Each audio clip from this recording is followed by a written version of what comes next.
Have you guys heard of this SGB injection for post-traumatic stress disorder? Well, I hadn't either, but one of the viewers, one of you guys, made a comment on one of my videos asking me if I knew about this or if I'd made a video about it. And of course, it sparked my curiosity. I've never heard of an injection for PTSD.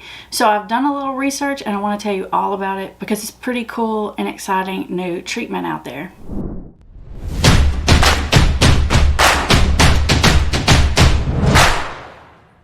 Now, for those of you who are new here, welcome to Put the Shovel Down. This YouTube channel is all about helping you understand the science and psychology of addiction so that you're always 5 steps ahead of it, and ultimately so that you can get back to living the life that you want to live. Now, this is the only channel out there that helps you understand addiction from every single angle. From the individual angle, the family perspective, the biological perspective, the psychological perspective. I mean, we look at this thing from every which direction. And today, we're going to take a look specifically at PTSD, which, as most of you know, stands for post-traumatic stress disorder, because there is such a high correlation between trauma and addiction. Now, in a general way, we all know what the word trauma means, but there is definitely a clinical definition for post-traumatic stress disorder. And these days, there's a lot of talk about something called complex trauma. So I thought the best place to begin would be maybe to explain the issue to you, and then we'll get into this SGB injection and how it works and how it impacts and how it can be a super helpful resource for someone recovering from trauma and/or trauma and addiction. So in a general sense, trauma basically means you've been through something really hard in your life. Something that was so big that it kind of changed you. Now, we've all had traumatic moments in our life or life-changing moments, but sometimes those life-changing moments can be really big and bad and scary to such a degree that it actually really truly does change your biology, which is exactly what happens in the case of post-traumatic stress disorder. So let's take a look at what the official criteria for diagnosing PTSD really are. When it comes to making a diagnosis of post-traumatic stress disorder, there are actually groups of symptoms. So there are criteria. There's actually A, B, C, D, E, F, G, H. That's how many groups of criteria there are. And I'm going to explain each one of those groups to you and how the diagnosis is actually made. Now, criteria A has to do with the stressor. This is the actual thing that is causing the trauma, the event or the circumstance or situation. One of these stressors is required in order to get a diagnosis of post-traumatic stress disorder. That stressor can be a direct exposure to something that's either life-threatening or so severe that you thought it could result in the loss of your life or the loss of the life of someone else. So that could be something that happens directly to you. It also counts if you are witnessing something like that happen to someone else, even if you are the person that causes that terrible thing. Like, for example, if someone is caught up in an addiction problem and maybe they're selling drugs to support their addiction, and maybe something really bad goes down and they end up shooting someone else. The person that does the shooting can have trauma from that, along with the person on the other end of that, along with anyone else that witnessed that. Or the stressor can come from just the fact of learning and hearing about and discovering that some really traumatic thing happened to someone really close to you, a friend or a loved one. For example, I feel like this happens to a lot of parents who have children struggling with an addiction. You get the trauma from that just from knowing the things that they're doing every day, the things that are happening to them. You start replaying those things in your head over and over and over, and eventually that can reset your anxiety or your stress management system. The official word for that is your sympathetic nervous system, by the way. And the other indirect way to experience trauma, they call this sort of like secondary trauma, is when you're exposed to the really adverse, serious details of a traumatic event. And this commonly happens to like first responders or healthcare professionals or counselors. When you hear about traumatic things in such detail, it becomes so vivid in your own mind that you can experience that trauma sort of vicariously. And they call that secondary trauma. All right, now all that has to do with the event that happened. The key ingredient there is terror.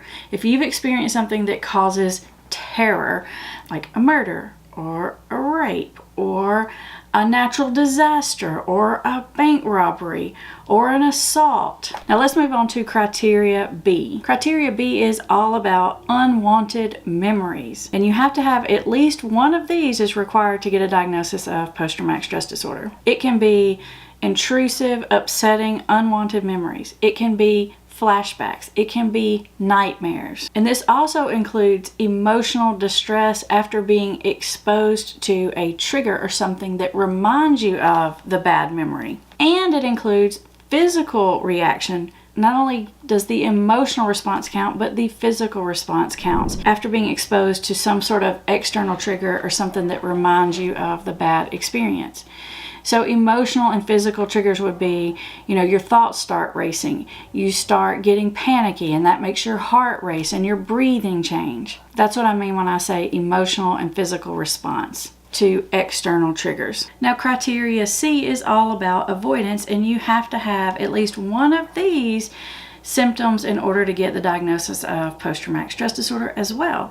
And by avoidance, what I mean is that the person avoids trauma-related stimuli or triggers. Maybe they don't go to certain places or listen to certain people or engage in certain activities or events because it brings up too much bad stuff. The person may also avoid trauma-related feelings. So if there were certain feelings that they experienced during the trauma, they can avoid anything that may make them feel that same way. And of course, it means that they avoid trauma-related triggers. I mean, all that kind of makes sense, right? You avoid the thing that brings on the bad feelings, the physical response, the emotional flooding, and all that stuff. Criteria D is all about how the trauma negatively affects your thinking and your mood. And two of these are required in order to get a diagnosis of post-traumatic stress disorder. The first one is negative thoughts or feelings begin or are worsened after the trauma. Another one is inability to recall really important parts of the traumatic event or the traumatic memory.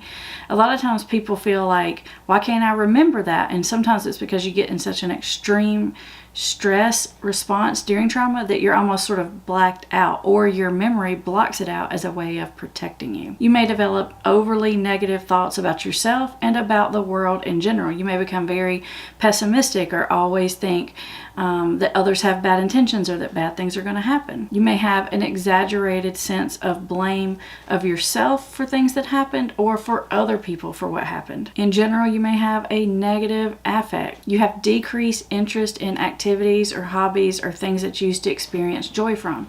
Now, this makes a lot of sense, right? Because if you're constantly, like your alarm bells are going off inside your head, your heart's racing, you feel like you're under threat all the time, it's kind of hard to relax and enjoy yourself, right? Makes sense. It's like all that fear, worry, and anxiety is ruling the show and doesn't leave room for anything positive to come in. Criteria E is all about how your reactions and your arousal systems get changed after experiencing severe trauma. You may have increased irritability and aggression. You may see an increase of risky or destructive behavior. You may see an increase in hypervigilance. That means being constantly aware and watching everything all the time, trying to make sure you're safe or looking for danger. You have a heightened startle reaction, difficulty concentrating, and difficulty sleeping.